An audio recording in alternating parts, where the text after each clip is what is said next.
Welcome to the world of pre-calculus. And today we have two interesting topics.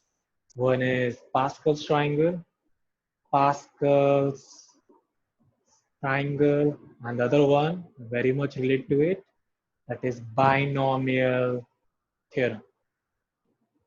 And to start with, we will take Pascal's triangle, then we will move on to binomial.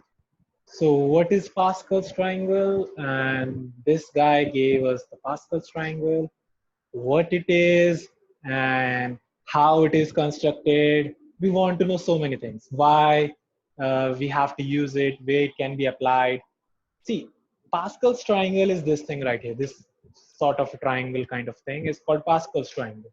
Now that's okay, it's called Pascal's triangle. But how do we construct it? That's the main issue. So if we just put one here and we go on putting ones at the extremes, the left extreme and the right extremes, right? So that is for getting my extremes. Now next thing what we do is, you can observe a pattern here. For getting the middle numbers, just add these things up. It will get 2. If I add this number and this number, I will get 3. Interesting. I will add this and this, I will get 3. I will add this and this, I will get 4. 3 and 3 is 6. 3 and 1 is 4. So you're getting the idea. So it's just the addition of these to them. And we keep on moving on like this. Right? We keep on moving. So that's how we construct it. There's another way to construct it. And a better, simpler way, I will say, it's like this. Let's start with 1. And I say that how many ways are there to reach this point? You will say it's one way. So we will say 1. And how many ways can you reach this point? You will say again 1, because there is only one way. If I say in how many ways can you reach between these two numbers? You will say 1, okay, and 2. So there are 2 ways. That's quite right. If I say how many ways can you reach here? You will say 1 again. How many ways can you reach here? 1 again. There is one path, there is one path, there is 2 paths here. So that's how you can construct Pascal's triangle. So we now know what it is. We know how it is constructed. Now we have to know why we are studying this actually. So that is quite interesting, I must say, why we are studying it. It is very beautiful. You get to know why it is. Let me just tell you. Okay, so let me take color. Purple color. Suppose I have a plus b raised to power 0. It will be 1, obviously. Anything raised to power 0 is 1. If I say a plus b raised to power 1, it's a plus b. A plus b raised to power 2. Why am I doing this? I will just make it clear in 3 seconds. If I have a plus b raised to power 3, now things are getting quite tricky and difficult, right? But trust on Pascal's triangle, it will make your work easy. Okay, I can keep on writing like this, but there is no benefit from this, right? So why are we writing this, and why is Pascal's triangle useful? Let's observe few things here. If you observe a number thing here, you will observe some things. Coefficients. What are these coefficients? Coefficients are constants before the variables. Okay, so here the coefficient is 1 only. So we can observe 1. That's interesting. 1 and 1. Okay, 1 and 1. 1, 2 and 1. 1, 2 and 1. Things are getting interesting. 1, 3, 3 and 1. That's why it's one of my personal favorites. 1, 3, 3 and 1. So for the fourth, can you tell me the coefficients? That's right. It will be 1, 4, 6, 4, 1. So 1, 4, 6, 4, 1. What about the variables? That we will come for the binomial theorem. That's why binomial theorem is there. So the Pascal's triangle gives us the coefficients, right? Now for the variables and these stuffs, we can go for the binomial theorem. Okay, so you can just write it here after the binomial theorem. I teach you binomial theorem. Okay, so this is how useful Pascal's triangle is. That is very beautiful in itself. So let's come to the main topic we have for today. That is binomial theorem. Okay, if I just put it out to you that what is binomial theorem, I will just say this thing right here is my binomial theorem. Okay, this thing right here is my binomial theorem. So how we have to use it? What is this thing? Let's explain it. Okay, suppose there is anything raised to power, I don't know, let's take power 6. Okay, now we have to solve it using binomial theorem. Now always start from Cn comma 0 and go up till Cn comma n. Start with Cn comma 0 and go up till Cn comma n. That's okay. Okay. And another thing, the power of the first variable, you can observe it very carefully. Let me make it bigger. Let me make it bigger. Okay. That's quite big. Let me erase this thing first. Okay. Without erasing from between. Okay. So let me just make it bigger for you. Yeah, that's quite bigger. Okay, so a plus b raised to power n. So you can observe the first thing that is happening. The combination, this thing is called combination. I hope you are comfortable with this. We have done this in chapter permutation combination. The formula for combination is n factorial, r factorial, n minus r factorial. That we will be using most often.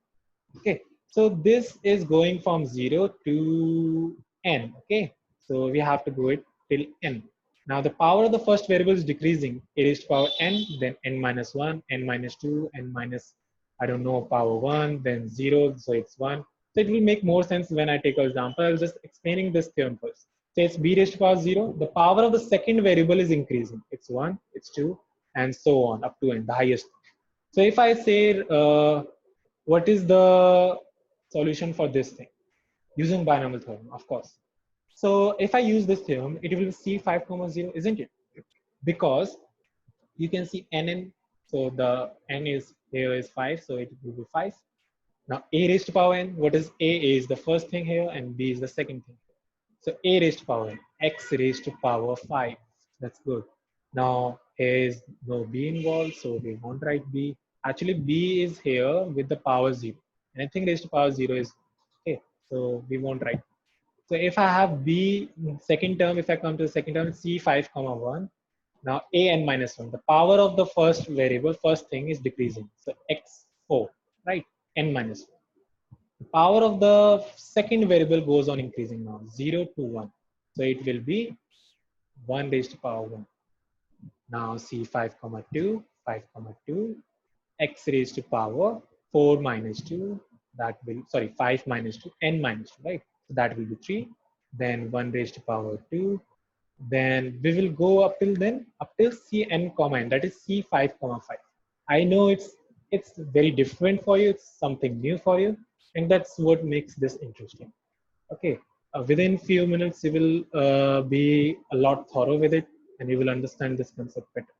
So c5 comma 4 will be x, the power of x is decreasing, 3 to it will be 1. And the power of the second thing is increasing, 3 to 4. Okay, c5 comma 5, that is one way to learn actually. The power of the first thing is decreasing, power of the second thing is increasing, and we have reached cn comma n, 5 comma 5, so we'll stop. So if I just simplify it now, we will not leave it here only. We have to solve the combinations. What is C5 comma 0? Cn comma 0 is always 1 if I will just put it out. But if you want to calculate it, you can calculate it. It's 5 factorial, r factorial using this formula only.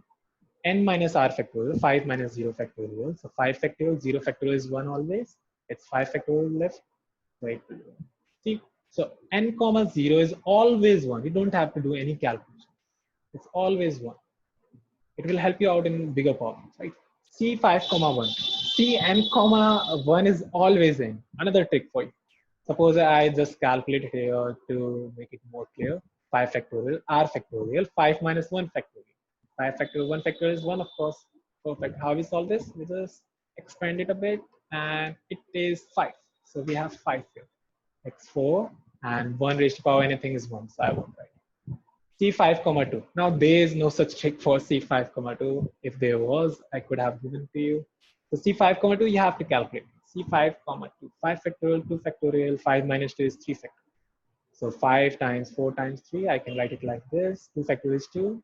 3 factorial. I hope you are familiar with this concept of factorial. 10. So this is 10, x raised to power 3, 1 raised to power anything is 1. C5 comma 3. Should we calculate it more? No, you don't need to actually. Why? Let me give you another trick. There are so many tricks. After you will do so many questions for binomial, you will realize that you can find these tricks on your own. Okay. See, for the first term and For the last term, the coefficient will always be same. Similarly, the coefficient of the second and second last will be same. The coefficient of the third and the third last will be same. So you can just write it like 10. You can also calculate it if you want to justify it. It will be 5x and it will be, see 5 comma 5 will be equal to 1, because the coefficient of the last and the first one is always. So that will save you some time, right? That will save you some calculations. So we have come to the conclusion that binomial isn't that difficult. It's easy once you understand it. And let me point out few observations from here. You can observe that for the power n, suppose there are always n plus 1 terms in extension. You can see it here. 1, 2, 3, 4, 5, 6. And what's the power? 5. So there must be 5 plus 1, that is 6 terms. Always remember this. The number of terms will be one more than the index. Okay. One more than the index. The power of the first one, the first variable goes on decreasing. I'm repeating it again. The power of the second one goes on increasing. You can see the power of the x is getting decreased, right? And the power of the one, which I haven't written here, is getting increased. So it is getting increased. So the power of the second variable goes on increasing. Another thing to observe here, yes, you can observe so many things. The sum of the powers of these things, 4 plus 1 is 5, 5 plus 0 is 5, 3 plus 2 is 5. So the power, the sum of powers of A and B will be equal to index always, that is n. So that is another thing to observe. So those are my things to observe. The first one is number of terms is one more than the index, and A goes on decreasing, B goes on increasing, and sum of powers of A and B is equal to the index n. So that is how we are doing it. And you can actually see that Pascal's triangle is right about binomial theorem as well. See the coefficient here, you can observe the coefficients here. It's 1, 5, 10, 10, 5, 1. 1, 5, 10, 10, 5, 1. Let's go around it. Okay, it's 1, 5, 10, 10, 5, 1. So Pascal's triangle actually works. So this is for the 0th power, or you can say 0th index, first power, second power, third power, fourth power, and the fifth power. If I say write the variables here using binomial theorem, you can actually write it. How? The power of the first one goes on decreasing. That's right. Goes on decreasing. Goes on decreasing. Right. Okay. Okay. I have included 5. The highest power is 4. So we have to include 4. So it goes on decreasing from 4. Sorry about it. A raised to power 2, A raised to power 1, A raised to power 0. Now for the second variable B, the power goes on increasing. So B raised to power 0, B raised to power 1, B raised to power 2, B raised to power 3, and B raised to power 4. That's the formula. Okay.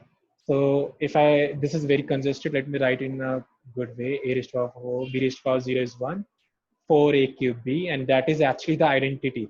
So we don't have to remember any identities now. We can use Pascal's triangle and our binomial concept. So this is the extension for this one. Now, this is the topic that we discussed today. That is binomial theorem, Pascal's triangle. For your homework, I'm giving you an extension. Try this on your own, and you will be thorough with this topic. Thank you.